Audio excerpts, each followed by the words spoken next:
Quelqu'un a posé la question, qui est Satan? Ok, donc. On touche rapidement à qui est Satan.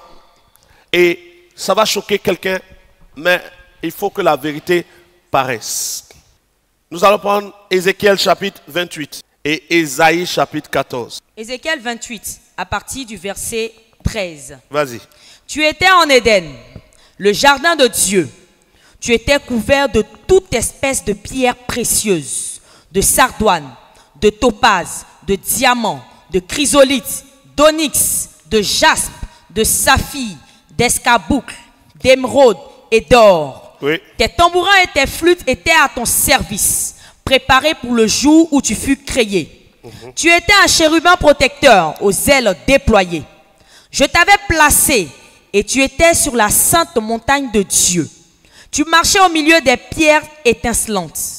Tu as été intègre dans tes voies, depuis le jour où tu fus créé jusqu'à celui où l'iniquité a été trouvée sur toi. Ok. Donc, pour ceux qui ont vu la lecture, on parle ici d'un chérubin protecteur. Après, vous allez voir qu'on va parler d'astre brillant, fils de l'aurore. Lucifer, quand on parle de Lucifer, on parle de celui qui libère de la lumière, ou à celui qui possède de la lumière. Donc, Ok. ce personnage dont on parle ici, on est en train de parler de quelqu'un qui porte le nom de Lucifer. As brillant, fils de l'aurore. Maintenant, regardons Ésaïe 14. 14 à partir du verset 12. Te voilà tombé du ciel, astre brillant, fils de l'aurore. Astre Brillant, brillant, fils de l'aurore. Qu'est-ce qu'il disait? Tu es abattu à terre, toi, le vainqueur des nations. Tu disais en ton cœur, je monterai au ciel, j'élèverai mon trône au-dessus des étoiles de Dieu. Je m'assiérai sur la montagne de l'assemblée. Et ensuite, il va être précipité. Je tiens à dire déjà, premièrement, à quelqu'un que celui qu'on appelle Satan n'est pas celui que vous croyez. Le problème ici, c'est que quand vous entendez Satan, dans la religion, on nous a fait croire en un personnage qui s'appelle Satan. Satan n'existe pas.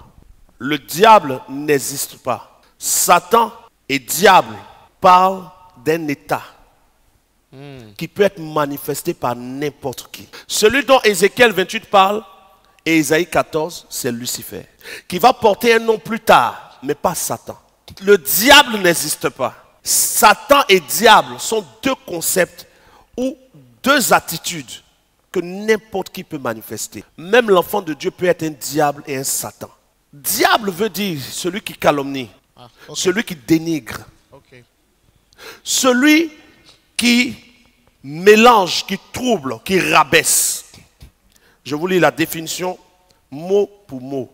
Regardons ensemble, écoutons ensemble pour ceux qui peuvent écouter.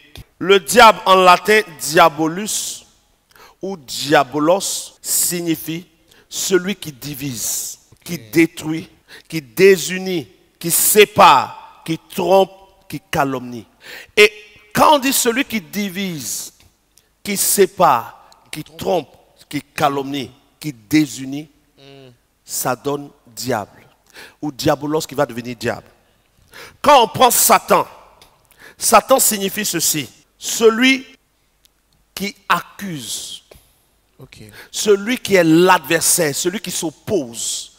Satan c'est adversaire, diable c'est calomniateur, diviseur. Quand tu comprends la définition du nom, de l'appellation, tu comprends pourquoi tout, je bloque cette phrase déjà, pour que quelqu'un retienne tout. Et nous regardons Matthieu chapitre 12. Nous sommes au verset 26, mais on commence déjà au verset 25. Comme Jésus connaissait leurs pensées, il leur dit, il demanda à Jésus, comment tu chasses les démons? Jésus leur dit, tout royaume divisé contre lui-même est dévasté. Et toute ville ou maison divisée contre elle-même ne peut subsister. Maintenant, regardez au verset 24, lis le verset 24. Les pharisiens ayant entendu cela dire, cet homme ne chasse les démons que par Belzébul, prince des démons. Pause. Ils n'ont jamais dit cet homme ne chasse les démons que par Satan. Parce que Satan n'est pas appelé prince des démons. Le monde entier est sous la puissance du diable. Quand tu lis le monde entier est sous la puissance du diable, pour toi, ça s'attribue à une personne. Ce qui est carrément impossible. Quel est le nom qu'on donne au prince des démons? Belzébul. Venons maintenant sur Apocalypse 12, verset 7. Et il y eut guerre dans le ciel. Oui. Michael et ses anges combattirent contre le dragon. Contre qui? Contre le dragon. Qui est censé être le dragon ici?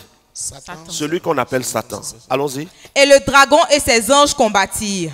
Mais ils ne furent pas les plus Qui a forts. combattu avec ses anges? Satan a combattu avec ses anges ou le dragon a combattu avec ses anges? Le dragon et ses Le anges dragon et ses anges ont combattu. combattirent. Continue.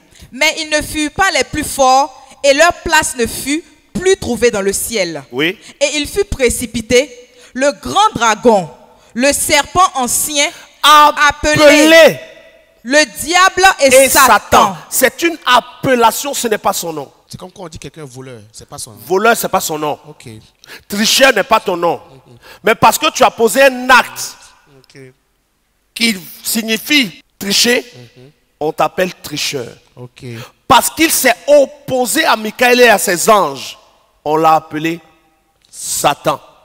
Parce qu'il a calomnié et cherché à diviser, on l'a appelé diable. Mais qui on a appelé diable et Satan? Le dragon. Le dragon. Donc qui est-il aujourd'hui?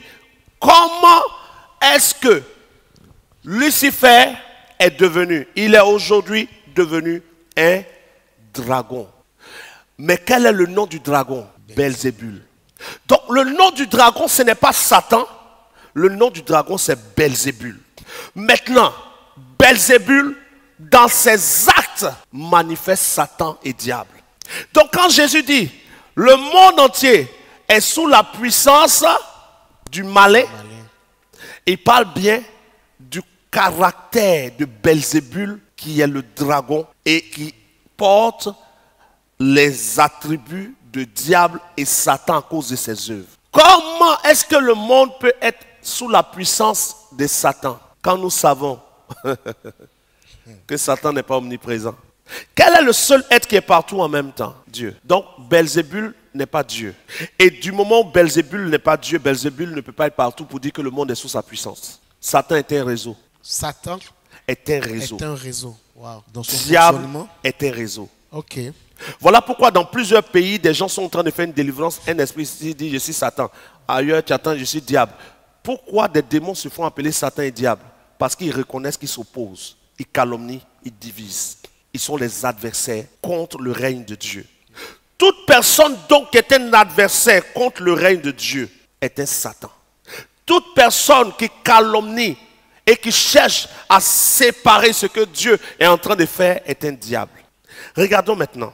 Jésus dit, Simon, Simon, Satan t'a réclamé ou vous a réclamé? Matthieu chapitre 4, verset 9. Et il lui dit, je te donnerai toutes ces choses si tu te prosternes et m'adores. Jésus lui dit, retire-toi, Satan. Satan.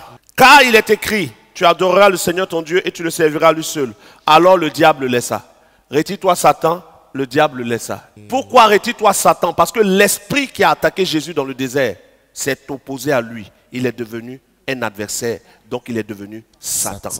Pourquoi c'est le diable qui le laissa? Parce que l'esprit calomniait, diffamait la vérité. Il est devenu diable. Ok.